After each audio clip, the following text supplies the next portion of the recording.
김해는 오랜 역사와 문화가 숨쉬는 도시로 그곳에는 수많은 민속신앙과 이야기가 내려오고 있습니다. 그 중에서도 가장 유명한 이야기 중 하나는 바로 바람신의 이야기입니다.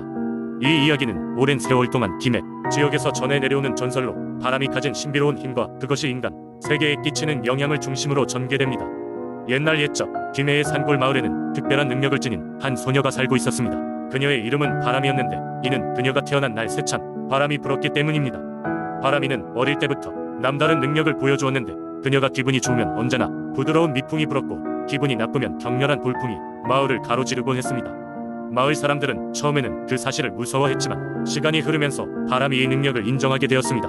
그녀는 마을의 농사를 도와주는 동시에 가뭄이 들 때마다 구름을 불러와 비를 내리게 하는 등 많은 이익을 가져다 주었습니다. 그러나 그녀의 능력을 몰래 염탐하던 이웃 마을의 일부 사람들은 바람이를 질투하여 그녀를 손에 넣고자 했습니다. 어느 날 이웃 마을에서는 바람이를 납치하기로 결심하고 몰래 마을로 들어왔습니다. 그들은 바람이를 속여 그녀를 산 깊은 곳으로 데려갔습니다. 바람이는 납치되었지만 그녀의 마음속에는 여전히 강력한 바람의 힘이 자리 잡고 있어 어디에 있든 자신의 존재를 알릴 수 있었습니다. 그녀가 사라졌다는 것을 안 김해의 마을 사람들은 크게 당황했습니다. 바람이가 없으면 마을 농사도 망치고 재앙이 닥칠 것이라 믿었기 때문입니다. 이에 마을의 현자는 바람이를 찾기 위한 지혜를 짜냈습니다. 그는 마을 사람들에게 하나의 제안을 했습니다. 우리가 모두 함께 바람이를 위해 기도를 드리고 바람의 신에게 도움을 청하자 고 말입니다. 마을 사람들은 모두 진심으로 바람이를 위해 기도하기 시작했습니다. 이때 하늘의 바람의 신은 그 기도를 듣게 되었고 그들 앞에 나타났습니다. 바람의 신은 사람들에게 바람이를 구하겠다는 약속과 함께 떠도는 구름을 불러들였습니다. 그 구름은 마을을 덮고 바람의 신은 그 위에 올라 바람이의 위치를 알게 되었습니다. 바람의 신은 강력한 바람을 일으켜 바람이가 갇혀있는 곳에 문을 열어주었고 바람이는 자유를 얻게 되었습니다. 그녀는 바람의 신에게 감사하며 마을로 돌아와 다시 평온하고 번영하는 생활을 이어갔습니다. 이후로도 그녀의 존재는 마을 사람들에게 안도감을 주었고 바람이 부는 날이면 그녀를 떠올리며 하늘의 신에게 감사를 전했습니다. 이러한 이야기는 김해 지역에 널리 전해져 내려오며 바람의 중요성과 신비로움을 일깨우는 전설로 남아 있습니다. 그리고 오늘날까지도 김해의 많은 사람들은 바람이 부는 날 하늘을 향해 짧은 기도를 올리며 바람의 신과 바람이의 이야기로부터 교훈을 얻고 있습니다. 두 번째 이야기, 옛날 옛적에 전라남도 진도라는 아름다운 섬마을에 한 총각이 살고 있었습니다.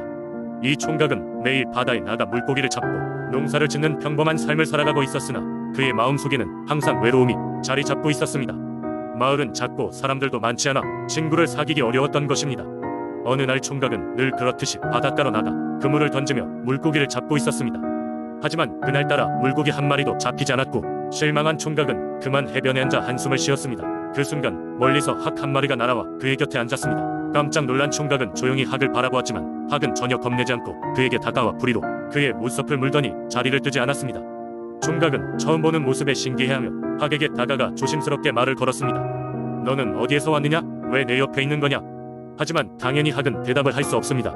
하지만 눈치 빠른 총각은 학이 말은 할 수 없지만 뭔가 전하고 싶어 한다는 것을 느끼게 되었습니다. 총각은 학에게 쾌활하게 웃어 보이며 해조류와 작은 물고기를 학에게 내밀었고 학은 그것을 맛있게 먹어치웠습니다. 그날 이후로 학은 매일같이 총각을 찾아왔고 두 존재는 어느새 서로를 바라보는 든든한 친구가 되었습니다. 사람들은 총각과 학이 대화를 나누면 바람이 세게 불고 나뭇잎이 소근거린다며 두 친구의 우정을 신비롭게 바라보았습니다. 어느 날 밤 마을에는 큰 폭풍이 몰아치게 되었습니다. 매섭게 몰아치는 비바람 속에서 총각은 불안한 마음을 감출 수 없었습니다.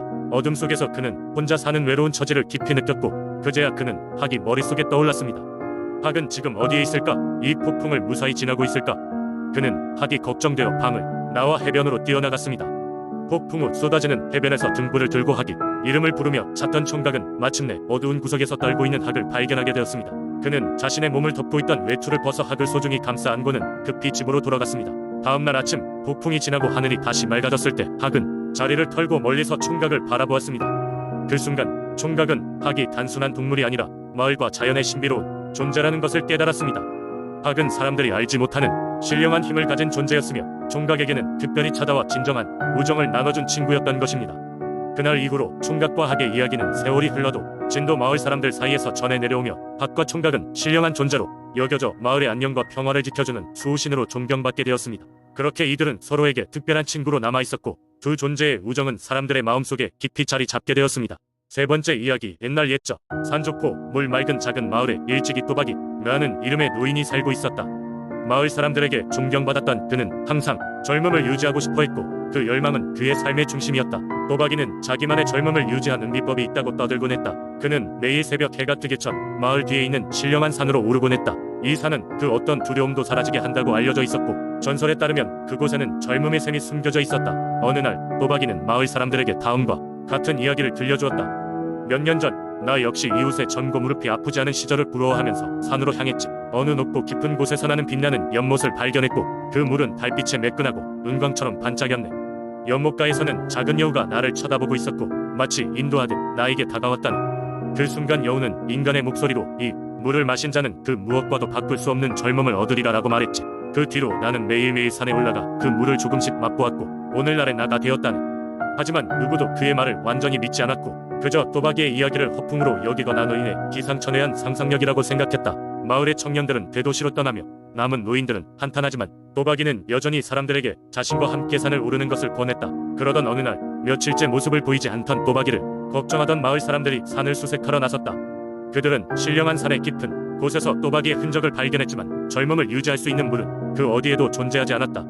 대신 그곳에는 시간이 멈춰버린 것 같은 연못과 그 주변에 수많은 꽃들이 만개하여 있었다. 마을 사람들은 그 연못이 과연 도박이가 이야기한 젊음의 셈인지 궁금해했지만 더 이상 아무도 이러한 탐험을 시도하지 않았다. 그들은 다만 도박이의 전설적인 이야기와 그의 열망을 회상하며 진정한 젊음은 마음의 상태가 아닐까 생각하게 되었다. 세월이 흐르고 도박이의 전설은 마을 사람들 사이에서 오랜 세월 동안 회자되었고, 신령한 산은 젊음을 찾는 이들이 단순히 자연의 아름다움을 느끼기 위해 찾는 장소로 변하게 되었다. 도박이의 이야기는 이렇게 사람들에게 젊음이란 그저 외적인 모습이 아닌 산과 자연에 대한 열정적인 마음에서 비롯된다는 깨달음을 주었다. 네 번째 이야기. 한때 순창은 울창한 산과 풍요로운 강이 흐르는 고장으로 유명했습니다. 이곳에는 아름다운 용담이라는 연못이 있어 햇빛이 반짝일 때면 하늘과 맞닿는 듯한 청명한 물빛을 뽐내곤 했습니다. 연못의 물은 마치 마법처럼 고요하고 맑았으며 어떤 생명도 털을 잡고 살지 않는 신비로운 장소였습니다. 사람들은 연못에 대해 이야기를 나누곤 했습니다.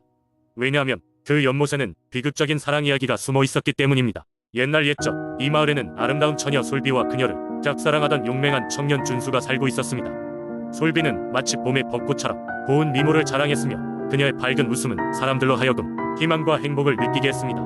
그러나 그런 솔비에게도 큰 슬픔이 있었으니 그녀의 부모님은 여러 해 전병으로 돌아가시고 혼자 외롭게 살아가고 있었습니다. 그때 그녀를 지켜주고 살뜰히 챙기던 사람이 바로 준수였습니다. 어릴 적부터 솔비의 그림자처럼 그녀를 보살폈던 준수는 속으로 오랜 시간 그녀를 사랑하고 있었습니다. 추석이 가까워지는 어느 날 밤 마을에서는 큰 축제 준비로 시끌벅적했습니다. 준수는 용기를 내어 솔비에게 고백하기로 결심했습니다. 아름다운 달빛 아래 그는 솔비를 용담 연못으로 불러냈습니다. 두 사람은 조용히 연못가에 앉아 한참 동안 달과 별을 바라보았습니다. 그때 준수가 용기를 내어 마음속 깊은 사랑을 솔비에게 고백했습니다. 그러나 솔비는 슬픈 표정으로 준수를 바라보며 조용히 눈물을 흘렸습니다. 그녀는 그동안 자신의 마음을 전하지 못한 이유를 설명했습니다. 준수야, 나는 늘 너를 소중히 생각했어. 그렇지만 나는 이곳에 오래 머물 수 없을 것 같아. 부모님께서 남기신 유산을 지키기 위해 결국 먼 곳으로 떠나야만 해. 준수는 충격을 받았지만 그녀의 결정을 이해하고 존중하기로 했습니다.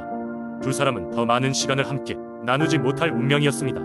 아쉬운 마음의 준수는 솔비에게 연못가에 아름답게 피어있는 꽃다발을 만들어 선물했습니다. 그리고 비밀리에 연못의 물에 자신들의 소원을 담아 조용히 기도를 올렸습니다. 몇 주 후 솔비는 슬픈 마음을 간직한 채 홀로 마을을 떠났습니다. 떠나는 날 마을 사람들과 준수는 그녀를 배웅하며 작별을 고했습니다. 솔비가 사라진 뒤 준수는 매일같이 연못가에서 혼자 그녀를 떠올리며 지냈습니다. 그런데 이상하게도 며칠 후부터 연못의 물이 점점 맑아지기 시작했습니다. 지나가던 한 할머니가 연못을 보면서 말씀하시기를 이 연못은 연인의 진실한 사랑과 슬픔이 담겨 있어 머지않아 그 사랑이 이 물에 꽃을 피울 것이야 라고 했습니다. 그리고 정말 놀랍게도 어느 날 연못 한가운데에 작은 연꽃이 하나 피어났습니다. 연꽃의 중심에는 솔비와 똑같은 꽃 모양이 새겨져 있었고, 그로부터 마을 사람들은 그 연못을 용담이라 부르며 신비로운 전설을 전하게 되었습니다. 이후로도 연못은 그 자체로 마을 사랑과 이별의 상징으로 남았고, 사람들은 이곳을 방문할 때마다 솔비와 준수의 이야기를 떠올리며 마음속에서 희망과 슬픔을 함께 느끼곤 합니다.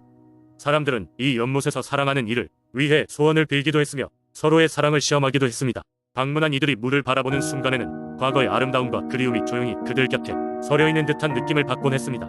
이처럼 용담은 순창의 신비로운 연못으로 수많은 이야깃거리를 남기고 지금까지도 그 전설을 이어가고 있습니다.